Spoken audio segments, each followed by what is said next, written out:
Hello, Charlie TCG here, and welcome back to my channel. As you know, I'll be covering some decks about Worlds, and I thought, let's look at Mew. How's its position going into Worlds? What's its matchups kind of looking at? And the list have been doing pretty well. Is Fusion the right way to play it? So we look at how it's been performing at NAIC, the largest, biggest tournament what we have right now in this sort of format. We can see it did pretty okay, but being about 9.5% on most of the day, which is pretty good on day one and day two. Being about near 10% is kind of like where Mew is kind of be sitting over the last few tournaments and even over Japan for it being a tier 2 sort of archetype. Definitely focusing more on the fusion build, purely on the scare of Spiritomb and more importantly, like Ting Lu, ability to kind of go around, well, its ability by able to use its abilities by attaching Fusion Strike energy, making sure it's not being affected by any abilities on the opponent's side. It's definitely become a much more popular way to play, and that's even been shown online, where it's been 6% of the total meta, whereas the DTE build has kind of been only at the 2% mark. Mew definitely is always kind of evolving. It's one of the strongest archetypes which we've seen in such a long time, and we're still talking about it nearly 2 years on from its release date. So Mew is definitely in a good sort of place, and it's been really performing well in our format as well as over Japan and the rest of the world. So definitely still a deck which we should still really look into it.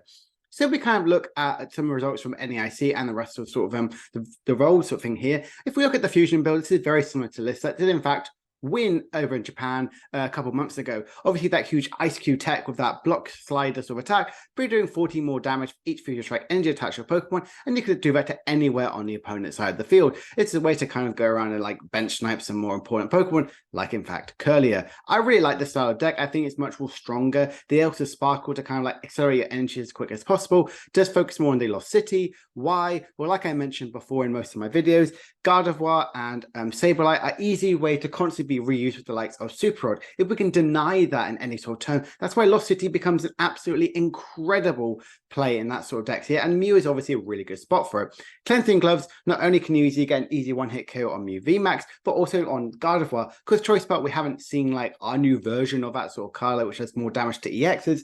Cleansing Gloves is a really good sort of tech card in this one, especially to get an extra KO on Gardevoir EX to get that big one-hit KO. Lovis deck here, we don't really play the Path build. That's mainly where the DTE build sort of like goes into it, but still always good to have one of these copies of her to try and slow down the opponent as much as possible. Kind of like going into the more the disruptive sort of route with some escape ropes, so you can constantly reuse the Techno Blaster on Mew VMAX, but also more importantly, one copy of Judge and Iona as well as a Pal Pad. Kind of reusing all of these disruptive cards, trying to slow down your opponent as quickly as possible. A Judge turn 1 against your opponent, if you go second, is really, really strong, especially after you get a board set and a Path to the Peak. So that's why I really like this style of build of Fusion Mew. I think it's definitely a really good sort of spot, has decent matchup against most of the board state, and most of the cards in here are very sort of generic of what we're seeing a lot of build. This list, unfortunately, does surprisingly when 4 copies of Forest Steel Stone. We're looking at more V2 to mainly 3 sort of range, so having 4 is definitely something which is a bit more interesting. And if we just look at this list which did well in the late night series of the DTE sort of build here, we can see it focuses heavily more on the Paths to the Peak and kind of really trying to disrupt the opponent in that sort of route by going with the Judge and Iona sort of route as well. And the Penny I really like in this sort of build to try and go around the likes of the Marwa or Snorlax stall, and having Power Pad to reuse it is very, very powerful.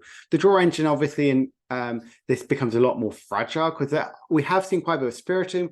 We had a lot of Spiritomb in NAIC, and now we've had like a month and a bit off. So I don't really know if Spiritomb will, in fact, go back to its huge return and be as powerful as it once was. We also seen a dip in Drapion, so Mew's actually in a pretty okay spot, I would think. So the DTE build could in fact be a bit more stronger, because obviously disruptive build, constantly trying to put a Path to Peak and again judging the opponent, it's really, really strong. That's exactly how the strategy of this deck sort of works, and I think this list is really, really powerful in that sort of route. Does still play the Lost City just in case of the likes of getting rid of any of these pesky Gardevoirs, previously slowing them down, or more importantly, like its Asian.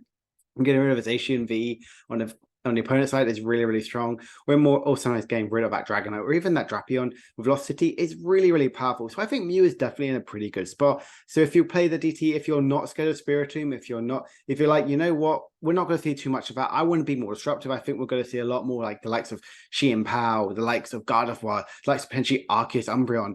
I'm going to play this sort of build, and I think this could definitely be a lot more stronger in that sort of case. But I still really much prefer the Fusion build because you have that more option and more importantly, one prize attackers.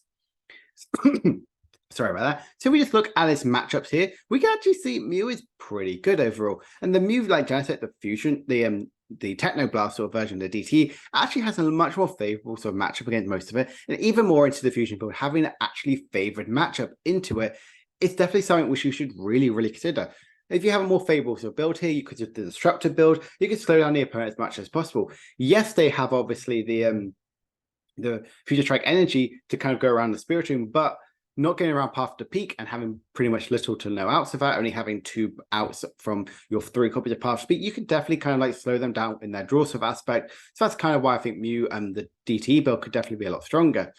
Also, if you look at this sort of build here, the only other thing it kind of could struggle with is a Lost Zone box. Lost Zone box, they are definitely focusing more on the turbo builds, focusing more on having the Dragonite and the Drapion. So that's definitely something to be a bit more of a worry about. These big Pokemon which do a huge amount of damage and you have to play a modifier to kind of go around them. It's something to kind of bear in mind as well of it. The rest of the board, I definitely think obviously having a really good Shein power is very powerful. The disruptive element of it is purely exactly where this deck thrives, and that's why I think Mew is really good, especially into these sort of Shein power sort of decks here. As well as you look at the other sort of back decks like Lugia, Archeops, you have a really positive matchup in there, as well as Mirage and Regieleki. Again, these sort of decks here are focusing primarily on these big sort of ability sort of decks, so trying to slow them down as much as possible is very powerful. Arceus Giratina is definitely something I would definitely be a bit more scared about in the sort of build, especially in the Fusion build. Apparently that doesn't have this too much matchup. I would say it's probably a bit more favorable, like the DTE build is there, but I think the DTE build with the Disruption plus Path to Peak, it can really struggle with the opponent if they try and get that setup after they potentially try to slow them and not get that big barrel out in the active sort of spot here. So I definitely think Mew is actually in a really good spot, I would say. So if we just kind of look at the prediction for World, I do think it's going to be about 8% of the meta share. I think Mew is definitely in a really good spot here. It's worth the Fusion build being in the better place and probably going to be the most played. Not only is it really popular over there in Japan, but I would say it's definitely kind of focusing more of the favorable things on the online sort of tournaments. And if we just look at the results from NAIC, as well as even like looking into some other sort of events as well, we've got the Asian Open as well, we're seeing Fusion build is definitely the more preferred way to play it. Because of that one pricing or attacking sort of options, you don't need to rely too much on just sending out free prizes out there, and the opponent potentially get an easier win that sort of route that way. DT can definitely struggle against Spiritomb, and like I said, Spiritomb, we could see a rise for it, but we don't really know exactly where the meta is going to go. It constantly changes and evolves. I would potentially say Spiritomb would be kind of a good sort of play around there. I think Spiritomb is definitely in a really good sort of spot. It could be that surprise element, like it wasn't really an AIC, but I think it could be in World. So potentially that's where the DTE build can really struggle if it kind of loses sort of it's more of a draw engine, especially if they focus more on Path to the Peak. That's where I think this deck can definitely be very struggle. And I think overall, I think Mew is an okay play for Worlds. I think it has its merits. I think if you can kind of dodge some of the Arc Umbreon sort of builds that are going on there, or potentially some of the Lost boxes, the turbo build, I think Mew's in a definitely good sort of spot. But I would say like the Arc Umbreon and Lost box engine will probably end up being about 15 to 20% of the day one meta. So Mew could definitely be in a little bit of a struggle, but I say it's still up there as a tier 2 sort of contender in the World Championship. So if you've been testing Mew for like the last year and a half, definitely think Mew is in a good sort of spot overall, but I would definitely favor more of the Fusion build. I hope this has been helpful and more like a spotlight to see exactly why I think Mew is in a really good spot, the deck list, matchup wise, and more importantly, where I think Mew is going to go into Worlds. If you enjoyed this video, please make sure to like and subscribe. Don't forget, of course, to comment down below what deck are you excited for Worlds, and let me know exactly down below there. And maybe that deck could potentially do well and be a surprise factor of what we really need in this Worlds format. Don't forget to obviously join the channel, which really helps, and you can obviously benefit and see exactly how this channel can evolve into better sort of things. I'll see you in a couple of days for another video. Thanks so much. Bye for now.